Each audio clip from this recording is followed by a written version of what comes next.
నమస్తే welcome to Suman TV. ప్రస్తుతం మనతో పాటు ఉన్నారు సర్టిఫైడ్ ఫైనాన్షియల్ ప్లానర్ రాంప్రసాద్ గారు. వారితో మాట్లాడదాం. నమస్కారం రాంప్రసాద్ గారు. రాంప్రసాద్ గారు, మనం ఇంతకు ముందు ఎస్బీఐ ఎస్ఐపి మిత్ర గురించి మాట్లాడుకున్నాం. దానివల్ల యూజెస్ ఏంటి, ఎలా ఇన్వెస్ట్ చేయాలి, ఎలాంటి బెనిఫిట్స్ ఉన్నాయి, అండ్ ఇది ఒక మంత్లీ ఇన్కమ్ కాన్సెప్ట్. మరి ఎస్బీఐ ఎస్ఐపి మిత్రకి ఎస్డబ్ల్యూపి కాన్సెప్ట్ కి డిఫరెన్స్ ఏంటంటారు? ప్రత్యేకించి డిఫరెన్స్ ఏం లేదండి, కాన్సెప్ట్ ఒకటే. ఎస్డబ్ల్యూపి కాన్సెప్ట్కే ఎస్బీఐ వాళ్ళు పెట్టిన పేరు ఎస్ఐపి మిత్ర. ఓకే. అలాగనే ఐసిఐసిఐ వాళ్ళు పెట్టింది ఫ్రీడమ్ సిప్. ఓకే, ఏమీ లేదు, అండర్లైంగ్ ఒకటే. మీకు గ్యారంటీడ్ మంత్లీ ఇన్కమ్ వచ్చేదే సిస్టమాటిక్ విత్డ్రావల్ ప్లాన్. ఓకే, ఇది డీటెయిల్గా అర్థం అవ్వాలంటే ఫస్ట్ ముందుగా మ్యూచువల్ ఫండ్స్లో ఎవరైనా ఇన్వెస్ట్ చేస్తే వారు ఇన్వెస్ట్ చేసిన అమౌంట్ ఎప్పుడైనా ఎంత మొత్తం అయినా వాళ్ళు తీసుకోవచ్చు కదా. అంతవరకు క్లారిటీ ఉంది కదా. రెగ్యులర్గా పెట్టే మ్యూచువల్ ఫండ్స్లో అంటే ట్యాక్స్ సేవింగ్ కొరకు పర్పస్కి పెట్టే ఈఎల్ఎస్ఎస్ కాకుండా అదర్ మ్యూచువల్ ఫండ్ ఏదైనా సరే మీరు ఒక్కసారి ఇన్వెస్ట్మెంట్ పెట్టాక ఏ క్షణానైనా మీకు డబ్బులు అవసరం ఉన్న పక్షంలో ఎంత మొత్తమైనా తీసుకోవచ్చు. అంటే ప్రతిసారి మాన్యువల్గానో సిస్టంలో మనం లాగిన్ అయ్యి మనకి ఇంత అమౌంట్ కావాలని తీసుకోవటాన్ని విత్డ్రాయల్ అంటాం. అలా కాకుండా మీరంటూ ముందుగా ఒక ఫిక్స్డ్ అమౌంట్ ఎవ్రీ మంత్ నాకు ఇంత కావాలి పలానా రోజుకి అని పెట్టుకోవటాన్ని ఎస్డబ్ల్యూపి, సిస్టమాటిక్ విత్డ్రావల్ ప్లాన్. ఇది ఒక ఎస్బీఐకే కాదు, any fund house, 44+ fund houses ఉన్నాయి ఈరోజు, మ్యూచువల్ ఫండ్ కంపెనీలు ఉన్నాయి. దేంట్లో అయినా ఏ స్కీమ్లో పెట్టిన అమౌంట్ అయినా ఏ క్షణానైనా ఎనీ వర్కింగ్ డే మీరు రిడెంప్షన్ చేసుకోవచ్చు. చేసుకుంటే T+3 డేస్లో అది మీకు క్రియేట్ అవుతుంది. అయితే ఇక్కడ ఏంటంటే ఎవరైతే స్పెసిఫిక్గా పర్పస్ ఏంటంటే ఎవ్రీ మంత్ నాకు ఇన్కమ్ కావాలి, నా సర్వైవల్కి కావాలి, నా లైవ్లీహుడ్కి కావాలి, నాకు పలానా అవసరానికి నాకు ఇంత డబ్బులు అవసరం అన్నప్పుడు ఎవ్రీ మంత్ వెళ్ళి రిడెంప్షన్ చేయడం ఎందుకు. ఎలాగైతే ఎస్ఐపి మ్యూచువల్ ఫండ్ కొనేటప్పుడు ఎవ్రీ టైం మీ దగ్గర అమౌంట్ ఉన్నప్పుడు కొనుక్కోవచ్చు, కానీ అలా కాకుండా ఎస్ఐపి అని ఒక కాన్సెప్ట్ పట్టుకున్నాం కదా. ఎవ్రీ మంత్ 10th ఫస్ట్కో కట్ అయికుంటున్నాం కదా. అలానే ఎవ్రీ మంత్ ఒక డేట్కి ఒక ఫిక్స్డ్ అమౌంట్ తీసుకోవటాన్ని సిస్టమాటిక్ విత్డ్రావల్ ప్లాన్ అంటారు. మీకు అవసరం ఉన్న అమౌంట్ మీరు తీసుకోవటం. అయితే మనం మాట్లాడింది ఏంటంటే ఎస్ఐపి మిత్రాలో, ఎస్బీఐ ఎస్ఐపి మిత్రాలో మనం మాట్లాడింది ఏంటంటే దాన్ని కొంచెం ఒక కాన్సెప్ట్ వైజ్గా చెప్పారు వాళ్ళు.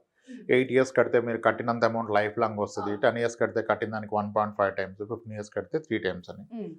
అక్కడ కొందరు కన్ఫ్యూజ్ అయ్యారు, అంటే ముందుగా కట్టి తర్వాత తీసుకోవాలని. అలా ఏం లేదండి, ఈ రోజు డబ్బులు పెడితే రేపటి నుంచి మీరు ఎస్డబ్ల్యూపి ద్వారా తీసుకోవచ్చు. మీరు ఇన్వెస్ట్ చేస్తే మీ డబ్బులు ఎప్పుడైనా మీరు తీసుకోవచ్చు. అది ఏక మొత్తం ఒకేసారి తీసుకుంటారా, కొంచెం కొంచెం తీసుకుంటారా, మీ చాయిస్. ఇప్పుడు ఒక వ్యక్తి అవసరాల రీత్యా దీనికి మనీ ఎలా కావాలో అలా తీసుకుంటాం. అయితే అందరికి ఇక్కడ అనుమానం ఏంటంటే, సార్ బ్యాంకులో పెడితే 5-6% ఇచ్చేస్తున్నాయి, పోస్ట్ ఆఫీస్లో కూడా 6 వస్తుంది, మీరు ఎలా 6 ఇస్తానంటారు, మళ్ళీ డబ్బులు పెరుగుతాయి అంటున్నారు కదా. గ్యారంటీనా? గ్యారంటీనా? అంత వస్తే అందరు ఇక్కడే పెడతారు కదా, బ్యాంకులో డిపాజిట్స్ ఎందుకు పెడతారు అంటే, ఎస్, మ్యూచువల్ ఫండ్స్లో మీ మనీకి గ్రో అవుతుందని గ్యారంటీ లేదు. మనీ పెరుగుతుంది, తగ్గుతుంది. ఈ రెండు జరుగుతున్న క్రమంలో మీరు కొంతకాలం పాటు ఒక 8 ఏళ్ళు 10 ఏళ్ళు ఉంటే ఖచ్చితంగా పెరుగుతుందని మనకి హిస్టరీ చెప్తుంది. ఓకే, అయితే చాలా మ్యూచువల్ ఫండ్స్ మనం రిఫర్ చేసుకున్నప్పుడు ఓల్డెస్ట్ మ్యూచువల్ ఫండ్స్ కొన్ని ఉన్నాయి. Nippon India growth fund, Franklin India prima fund, ఇలా కొన్ని ఫండ్స్ మాట్లాడతారు, ఆదిత్య బిర్లా ఫ్రంట్ లైన్ ఈక్విటీలా. వీటన్నిటిని 15 ఏళ్ళు 20 ఏళ్ళు హిస్టారికల్ రిటర్న్ చూసినట్లయితే మనకి ఇంచుమించుగా 15% పైగా రిటర్న్స్ కనపడుతున్నాయి. యావరేజ్ 15 అంటే ఎవ్రీ ఇయర్ 15 కాదు. ఈ ఫండ్స్లో కూడా ఇన్ ఇయర్ -20% పడిపోయినాయి. 2 years కంటిన్యూస్గా నెగిటివ్ రిటర్న్ ఇచ్చాయి, కొన్ని ఇయర్లు 0 రిటర్న్ ఇచ్చాయి, కొన్ని ఇయర్లు 2% 3% ఇచ్చాయి. కానీ ఈ 15 ఏళ్ల క్రమంలో ఉన్న వాళ్ళకి మాత్రం యావరేజ్గా 15% పైగా వచ్చింది. Average is 15. యావరేజ్ 15 అంటే 1 yearలో 45+ ఇచ్చింది, 1 yearలో -20 ఇచ్చింది, 1 year 0 ఇచ్చింది, 1 year +2 ఇచ్చింది. సో మ్యూచువల్ ఫండ్లో ఇన్వెస్ట్ చేసిన పక్షంలో కొన్నిసార్లు 2-3 years తర్వాత కూడా మీ డబ్బులు తగ్గి ఉంటాయి.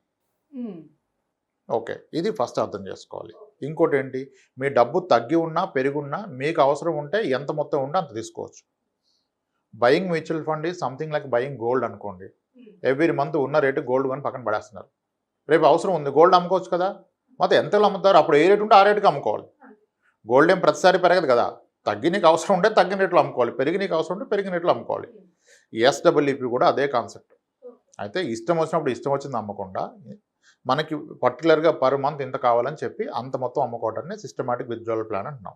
మ్యూచువల్ ఫండ్ ఎప్పుడైనా అమ్ముకోవచ్చు, అలాగైతే గోల్డ్ ఎప్పుడైనా అమ్ముకోవచ్చు. మొత్తం అమ్మిన రోజు అప్పుడున్న రేట్ వస్తుంది మీకు. అలాంటి రేట్ ఎప్పుడు పెరుగుతుందన్న గ్యారంటీ లేదు. 1-2 yearsలో నెగిటివ్ రిటర్న్ ఉంటుంది, ఖచ్చితంగా ఉంటుంది, చాలాసార్లు ఇచ్చింది. కానీ 8 years 10 years ఉంటే మీకు నెగిటివ్ రిటర్న్ ఉండదు.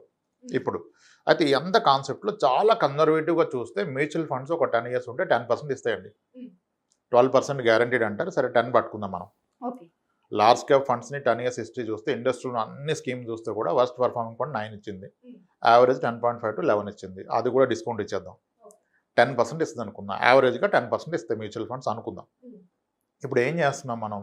ఇప్పుడు ఒక వ్యక్తి ఒక 10 లక్షలు పెట్టారు, 10 లక్షలు ఇన్వెస్ట్ చేశారు. ఈయన ఏమన్నాడు, నాకు ఎవ్రీ మంత్ ఇన్కమ్ కావాలని చెప్పారు. మనం ఇప్పుడు ఏమంటామంటే మీరు ఇన్కమ్ తీసుకోండి కానీ 6% తీసుకోండి పర్ ఇయర్ అన్నాం. మీ 10 లక్షల రూపాయల మీద పర్ ఇయర్ 6% అంటే 60,000 వస్తుంది. ఎందుకు 6%తో అందరూ హ్యాపీ. బ్యాంకులో 6 వస్తుంది, పోస్ట్ ఆఫీస్లో 6 వస్తుంది, ఇక్కడ 6 వస్తే ఓకే. మరి అప్పుడు ఈ రిస్క్ ఎందుకు నేను తీసుకోవటం, అక్కడే పెట్టుకుంటాను కదా అంటారు. దీనికి కొంచెం ఆగితే సొల్యూషన్ వస్తుంది.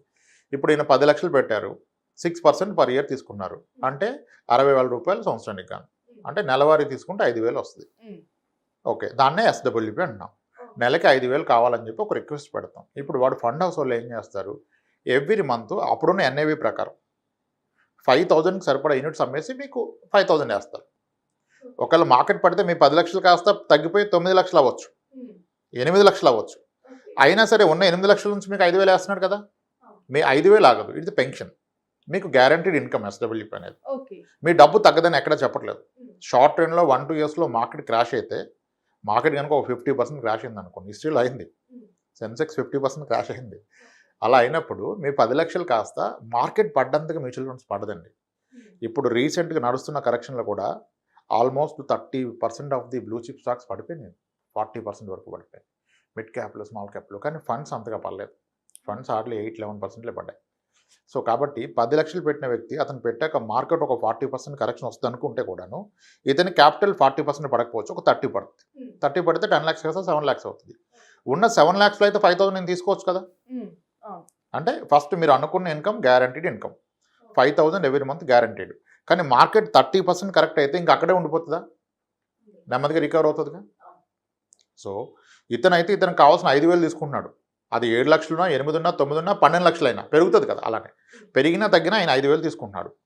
అప్పుడు ఒక 10 years పోతే 10 years పాటు కనుక ఇతనికి అన్నిగా మంత్లీ 5,000 తీసుకున్న పక్షంలో ఆ ఫండ్ 10% పెరిగినా 12% పెరిగినా అది 10 lakhs కాస్త మళ్ళీ పెరిగి 18 నుంచి 20 లక్షలు అవుతుంది.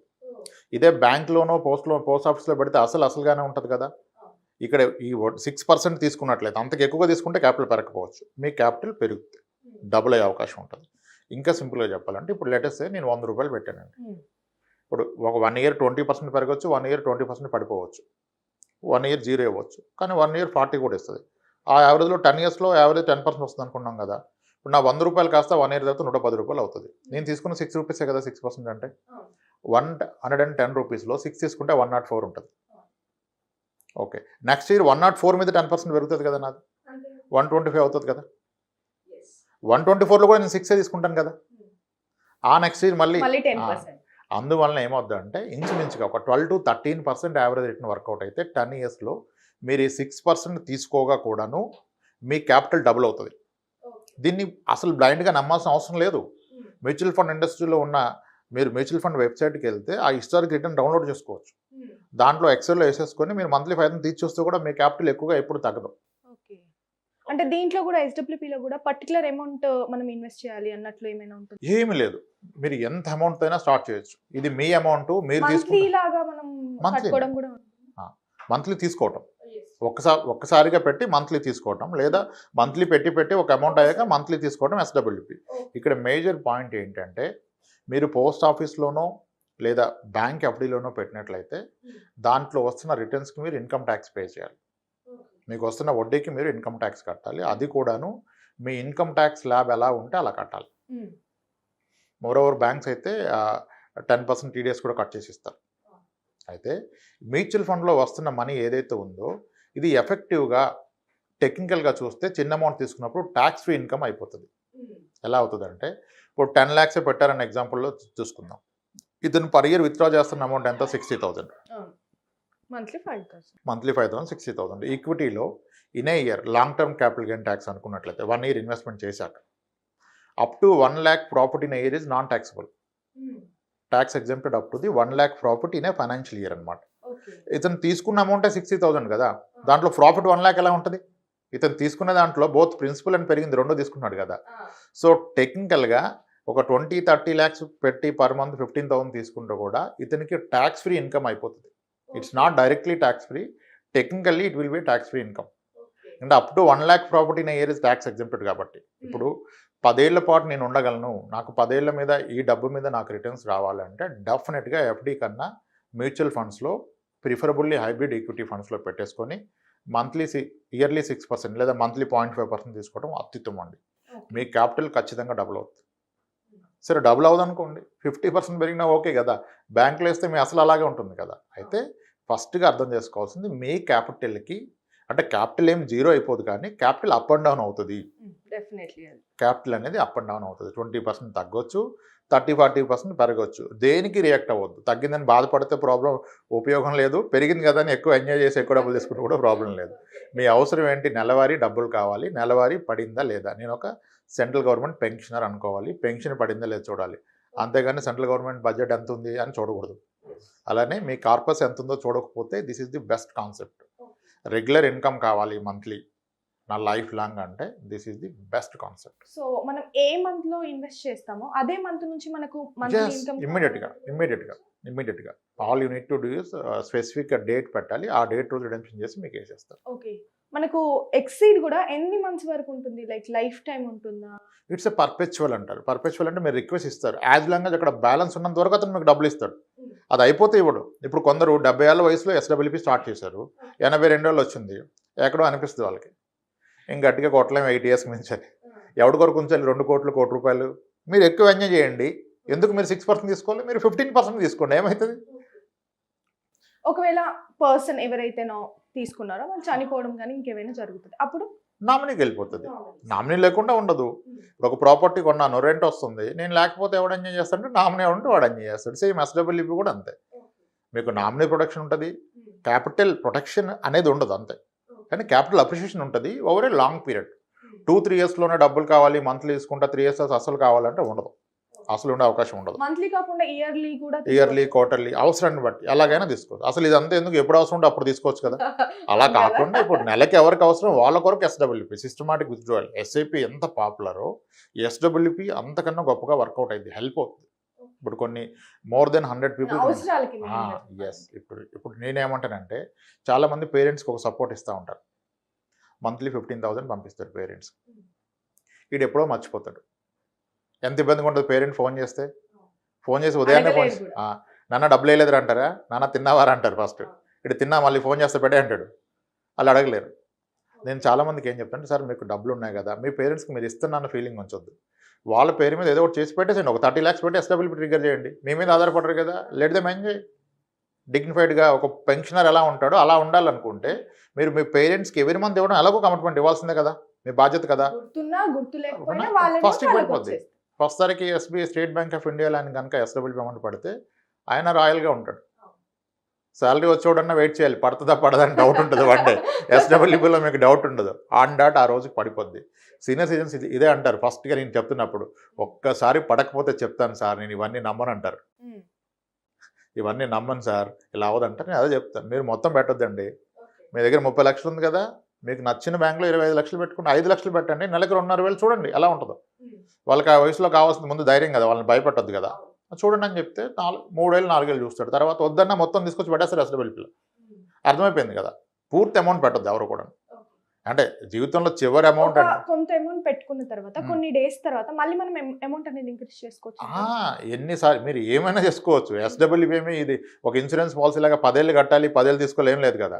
2 ఏళ్ళు అయిపోయింది, తీసుకున్నారు ఎవరి మంత్, ఇంకా నాకు వద్దురా బాబు నా డబ్బులు ఇచ్చామంటే మొత్తం తీసుకుని వెళ్ళిపోవచ్చు.